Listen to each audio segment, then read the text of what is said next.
მთავარი და ბაზისი, რაც ოქროს წესი არის მოლაპარაკებებში, მე უნდა მესმოდეს, ვისთან მაქვს საქმე, ვის ვესაუბრები, რა არის მისი ინტერესთა სფერო, რა არის მისი ჭეშმარიტი ინტერესი. ცოტა კი გამიგრძელდა პასუხი თქვენ კითხვაზე, მაგრამ მინდა მთავარი გამოვყოთ, რომ მე თუ მესმის ვის ვესაუბრები, მისი სმენის სიხშირე, რაზეა ორიენტირებული, მისი ღირებულებათა სისტემა რაზეა ორიენტირებული, იმის მიხედვით ვახორციელებ ჩემი მესიჯების გაჟღერებას და რაც მიმარტივებს, იმიტომ რომ აბსოლუტურად გვესმის ჩვენ ყოველას ჩვენი ხედვა გვაქვს.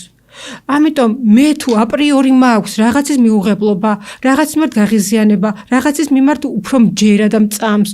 ამიტომ ჩემი მესიჯები თუ წინააღმდეგობაში მოდის შენ მიმართ წინსწრებით არსებულ, აპრიორი არსებულ პოზიციასთან, მე ვერ მიგიყვან იმამდე, რომ სმენის სიხშირემდე მოგიყვანო, იმიტომ რომ ჩემი მთავარი პირველი მიზანი რა არის? გასაანალიზებლად მიგაღებინო ჩემი ინფორმაცია. ეს უკვე უდიდესი